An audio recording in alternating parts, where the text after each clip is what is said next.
This film, produced in 1935 by the United States Department of the Interior, National Park Service, documents the development and preservation of California's state park system. It presents a range of natural landscapes, including forests, rivers, and coastal regions, alongside the work of the Civilian Conservation Corps in building and maintaining park infrastructure. The film reflects a growing national interest in conservation, outdoor recreation, and the protection of natural environments during the early 20th century, presented here as a historical record.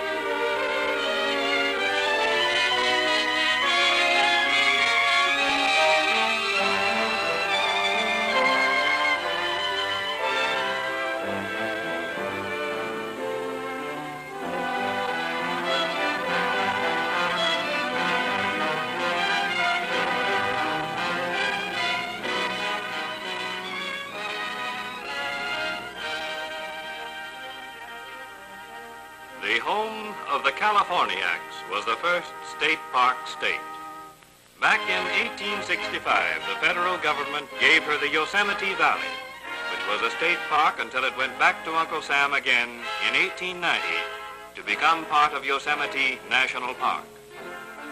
At the turn of the century, she made a second effort, buying 9,000 acres of redwood forest and creating California Redwood State Park.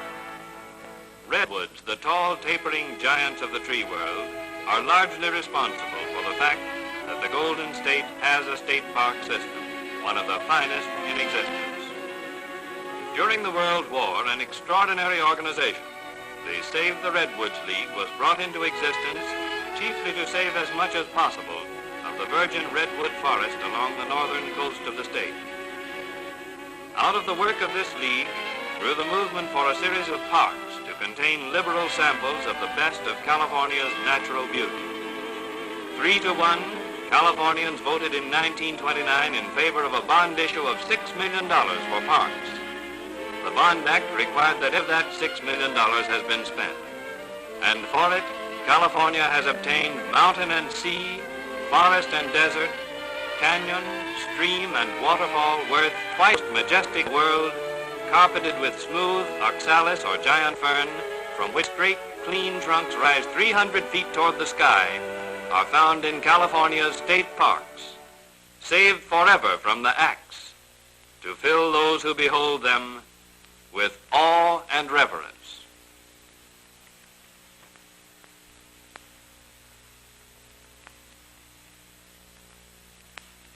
California Redwood State Park, consisting of some 10,000 acres, mostly redwood forest, 2.5 hours distant from San Francisco in Santa Cruz County, was the first California state park to be established when the Golden State set out determinedly to create a system of state-owned recreational areas second to none.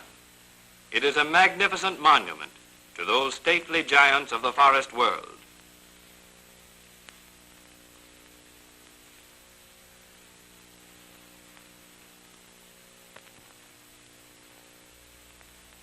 The park is splendidly equipped to serve the requirements of the visiting public, and in the summer season is constantly thronged with pleasure seekers.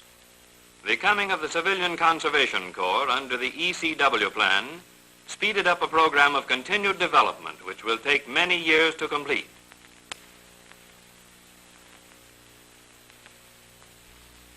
Additional roads and trails are badly needed, for it must be remembered that the park covers almost 16 square miles. The trail building isn't easy, for there are timbered canyons to be encircled and traversed, and real mountains to be climbed.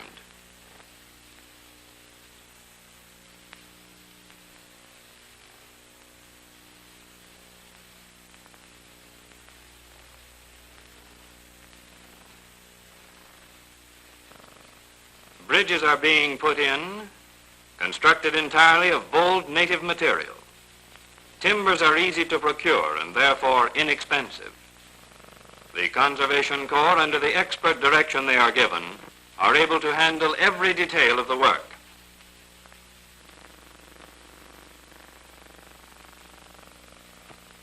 A park as large as this one, as well known and as intensively used, must go in for the minute details of park equipment in a rather big way. There are lots of outdoor cooking or camp stoves, and the yards in which they are built, with much of the labor done by Conservation Corps enrollees, are real concrete fabricating plants. The camp equipment is designed by draftsmen and engineers attached to the camps.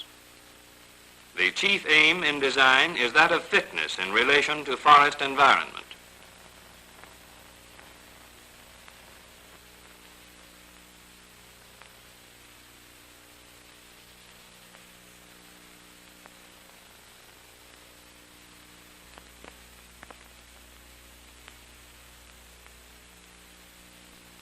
Along and near the South Fork of the Eel River and its tributaries, and in the region traversed by the Redwood Highway, are outstanding beauty spots of stream and valley landscape. Though long established as a popular resort for visitors to Humboldt County, Humboldt Redwood State Park has always needed just the kind of work which was made possible through the inauguration of the ECW plan with its Army of Civilian Conservation Corps workers. It was imperative that the beauty of the area as a whole be preserved by extending the boundaries of the original lands comprising the park.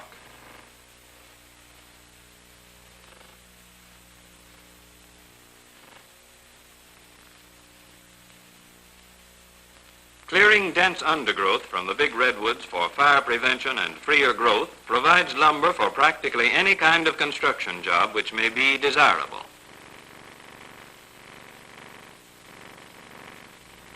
The Conservation Corps boys make everything from heavy bridge timbers to park signs. Many of the trails being built have exceptional scenic beauty. They wind for miles over fern-clad slopes to reach the mountaintops.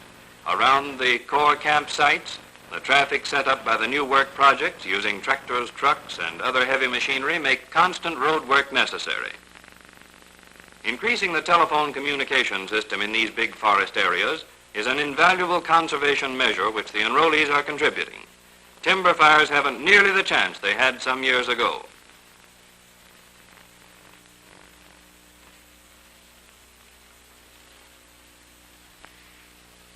Here are some of the most impressive and earliest known groups of big sequoias. The Stanislaus River, one of the most beautiful of the many California mountain streams, flows near the groves. In forests where necessary thinning provides the poles, the extension of telephone and telegraph systems is not difficult. Miles of fire lanes are being cut. Trenching and the improvement of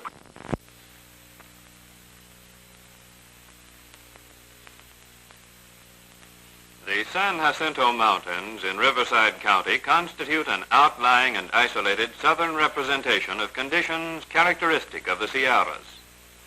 Here are more than 50 square miles of beautiful wilderness, virgin timber and rugged mountains, one towering peak that rises well over 2 miles. The summit of the range affords an impressive view of the surrounding country for hundreds of miles around, and from Hidden Lake, one can see the desert so weirdly and mysteriously barren on the very edge of this amazingly fertile California.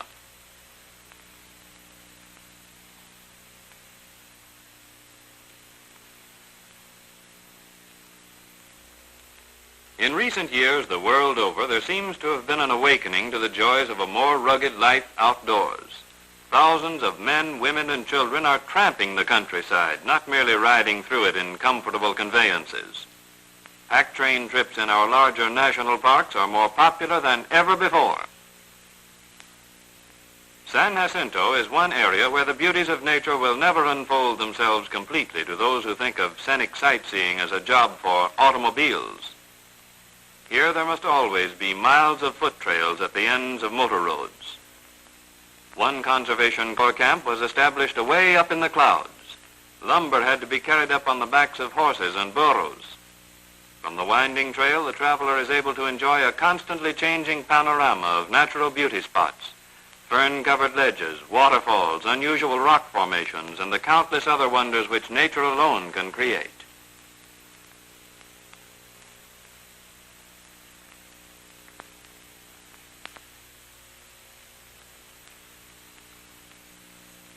There's a lot of work to establishing the kind of camp in which more than 200 people can live for an indefinite period, winter and summer, in comfort and with safety to their health.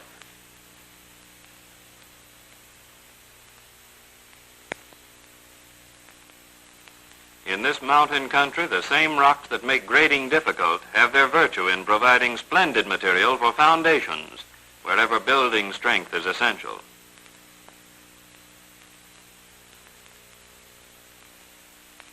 Building additional trails is a part of the enrollees' work at San Jacinto.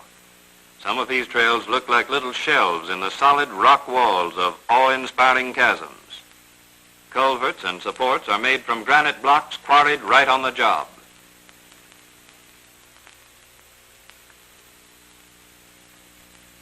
The first chow call of the day in most Conservation Corps camps is at the early hour of 6 in the morning, but no one is ever late for breakfast. His appetite won't let him. Looks like ham and eggs.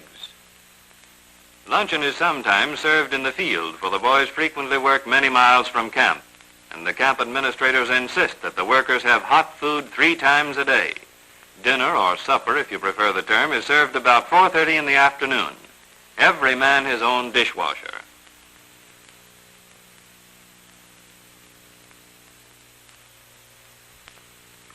Rubicon Point is a scenic area on the shores of Lake Tahoe, one of the highest and the largest of the Sierra Lakes. The lake itself, because bodies of water this size are rarely found at such high altitudes, is an outstanding attraction in the Pacific Coast section. Here's an expanse of 193 square miles of cold, crystal clear water, perched almost 1.25 miles high in the mountains. Many of the motion picture celebrities from Southern California have cottages along its shores. Within easy motoring distance of Sacramento, Oakland, and San Francisco, the Rubicon Point Park development attracts many visitors. Campsites, particularly around Rubicon Point proper, with its sandy beach, are popular. The Conservation Corps boys are doing much of their work in the forests, cutting new trails and establishing additional campsites. Sometimes they find it necessary a period of usefulness and are interfering with the development of the park as a whole. One of those not infrequent examples of eroded rock is a point of interest. It is called the balanced rock. Not enough is known of the civilian conservation or conservation of civilians part of this unique nationwide recovery plan. More than 1 million young men and war veterans have been participants. Few of them have failed to absorb benefits of even greater value to them than the mere employment and money they have been given. These boys here are being taught many things about tree and plant life, insect pest control, and so on, which they can apply in later life.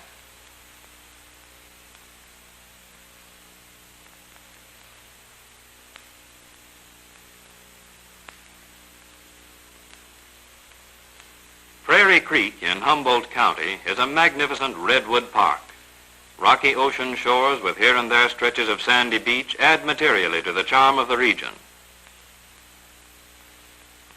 Think of the peace of a camp like this, where trees lift themselves 300 feet from the springy turf, redolent with the incense of redwood, pine, and fir.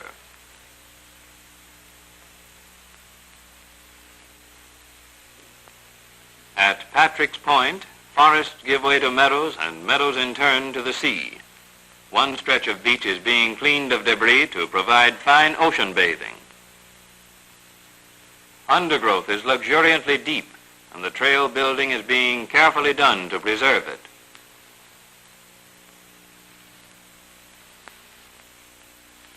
One of the interesting activities of the boys here is the making of redwood signs to mark trails and places of interest. Unusual talents along widely varied lines have been uncovered among the enrollees.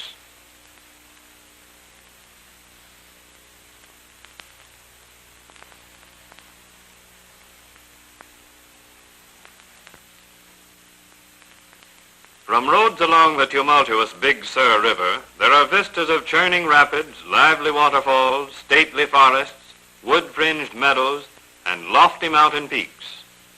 Just before it plunges into the Pacific, the Big Sur traverses a beautiful valley about 250 feet above sea level.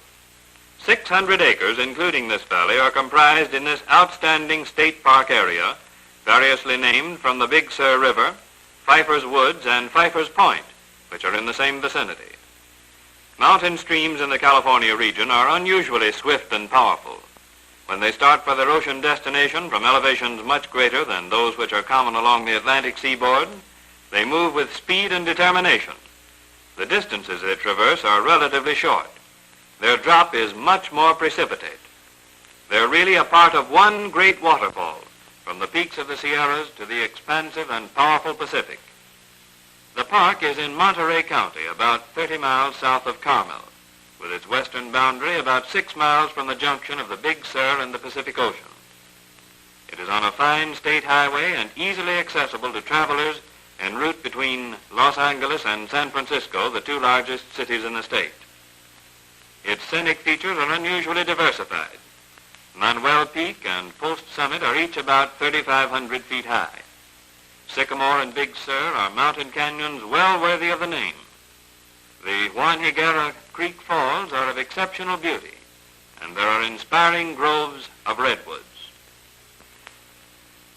Generally speaking, building construction work done by the Conservation Corps enrollees is confined to structures incident to the program being carried out. Barracks and administration buildings are usually built for them before they arrive in camp. This garage for their tractors, trucks, and so on is, however, of Conservation Corps construction. Much of the trail and road work being done requires nothing more than the good old pick and shovel, but in some instances the most modern of motorized equipment is being used.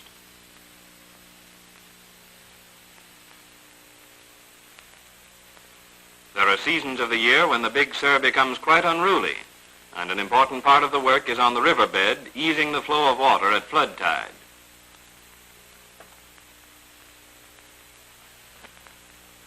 With 200 active young Americans on hand, good baseball is an almost inevitable result. Miles of babbling brooks, just the sort of place people from the coast cities like so well.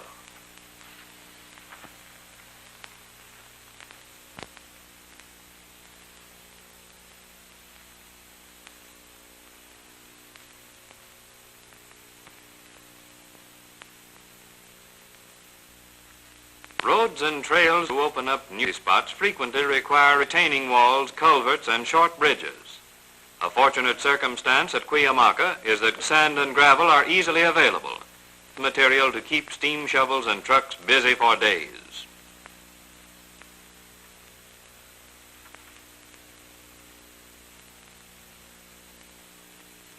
Useful and attractive plentiful incense cedar, careful choice of the trees which are already dead, or are being crowded to death, is helping, not hurting the forests. Cedar is comparatively easy, splitting into good, clean rails which have splendid, lasting qualities. The fence you see being erected is near the Corps camp.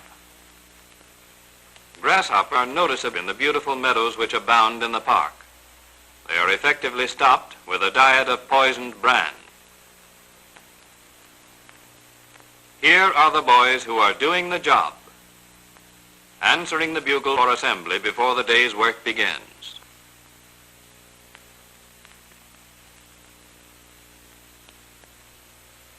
On Morro, where that ancient pile known as Morro Rock is an outstanding scenic attraction, the old club is being expanded and developed in a manner which will make it attractive and useful to everybody. The Conservation Corps camp has been established near the site of the old Cabrillo Country Club colony. A fine natural beach is being improved for bathing. The old wooden pier is being replaced with a new pier of modern masonry construction. Road roads near the beach are being relocated to provide picnic grounds and parking areas. There will be the usual outdoor ovens, freshwater outlets, tables, and benches. The State Park Commission is interested in a purely conservation measure, the development of a wildfowl refuge. Dikes are being built to shut out the ocean from the low marshlands crisscrossed by inlets from the bay. A fresh water supply will be provided for small lakes and lagoons to attract waterfowl.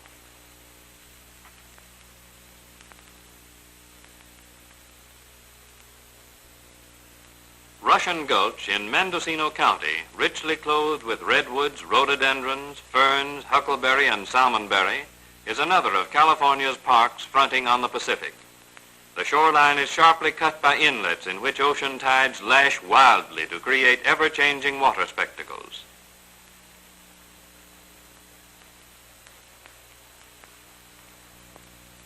Conservation Corps boys are policing the beach, clearing it of ocean wreckage which comes with the tides from nowhere to interfere with the bathers' full enjoyment of the salt sea water. Deep in the forest, they're modifying nature's handiwork in accordance with modern civilization's requirements. Roads and trails are being made safe and easy for motor cars. Careful, intelligent work is making many a sluggish brook an even more delightful haunt for the finny beauties which idle in its cold, clear waters. Fallen timber tangles that constitute an ever-present fire hazard are being removed. Accommodations for picnickers are being provided.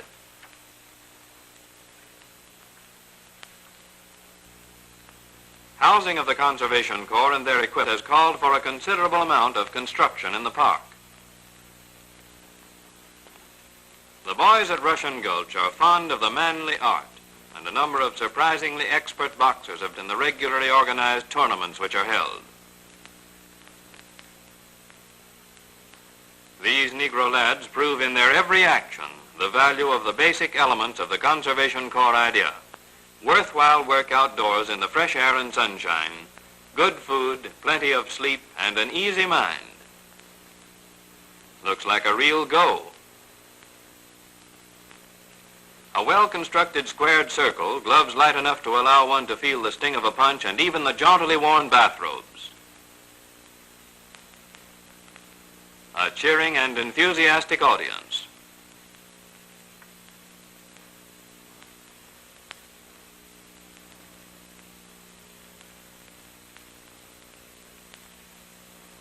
These trophies, paid for by the boys themselves, will recall some of the happiest days in the lives of these fine young Americans.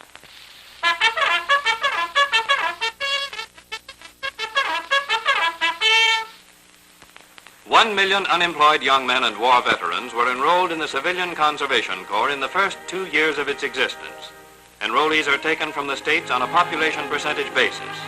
Their personal care is in the hands of the United States Army, the country's most experienced organization for a task of such magnitude. Each State Park Corps camp is set up according to a carefully organized plan. A superintendent employed by the State Park Division of the National Park Service is in charge of the work.